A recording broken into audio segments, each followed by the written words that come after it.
భాష గురించి మాట్లాడినారు.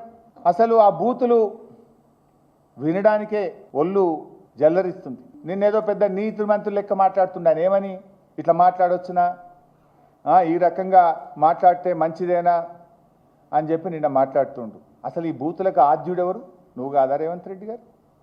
అసలు నువ్వు మాట్లాడినటువంటి బూతులు నిన్న ముఖ్యమంత్రిగా నువ్వు బట్టలు ఇప్పదీసి రోడ్డు మీద కొడతాం అని జర్నలిస్టులను పట్టుకొని మాట్లాడుతావు, సంస్కారహీనంగా మాట్లాడుతావు.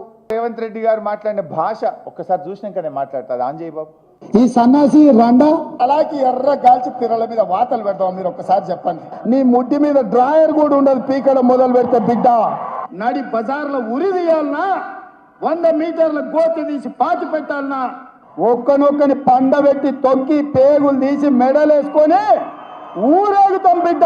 లోపల నా కొడుకులు ఛానళ్ళు ఉన్నాయి కదా అని అడ్డగోలు చేస్తే చూసుకుంటూ ఊకుంటా అంటారు.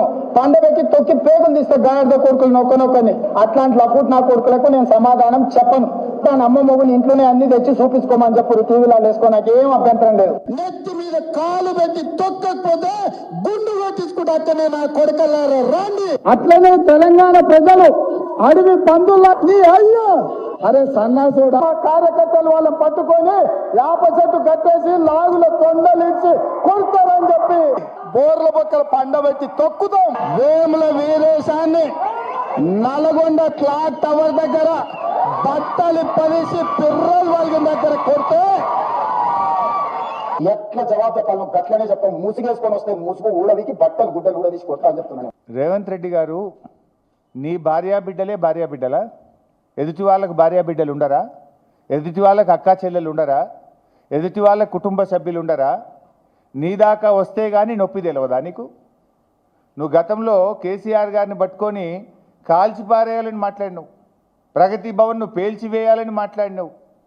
ఇక నీ బూతులు ఆ నోట్తో నేను చెప్పలేను. అంత పచ్చి బూతులు మాట్లాడినావు నువ్వు. కానీ నిన్నేమంటున్నావు? ఇట్లా అంటారా అట్లా. మరి అప్పుడు గతంలో నువ్వు అసలు బాడీ షేమింగ్కు బ్రాండ్ అంబాసిడర్ నువ్వు కదా. కేటీఆర్ గారు కుమారుడు మైనర్ అబ్బాయి, పాపం ఆయన చదువుకునే ఒక స్కూలుకు వెళ్ళే విద్యార్థి. ఆ బాబుని, ఆ పిల్లవాడిని పట్టుకొని కూడా నోటుకొచ్చినట్టు మాట్లాడినావు కదా. నా ఎత్తు పొడుగు గురించి కూడా అడ్డమైన కూతలు కూసినావు కదా నువ్వు. అసలు బాడీ షేమింగ్కు రాజకీయాల్లో అవకాశం ఉంటుందా? ఏం మాట్లాడుతావు నువ్వు? మనిషి అయితే, అన్నం తినేటోడైతే ఇట్లా మాట్లాడాడు. మాట్లాడింది నువ్వు, చెడగొట్టింది నువ్వు, రాజకీయాలను కలుషితం చేసింది నువ్వు, బూతులకు నిలయం చేసింది నువ్వు. ఏదో 100 ఎలుకలు తిన్న పిల్లట నేను శాకాహారిని అన్నట్టు బూతులకు బ్రాండ్ అంబాసిడర్ నువ్వు. ఇవాళ నీతి సూత్రాలు, నీతి వ్యాఖ్యలు నువ్వు వల్లిస్తే ఎట్లా రేవంత్ రెడ్డి గారు?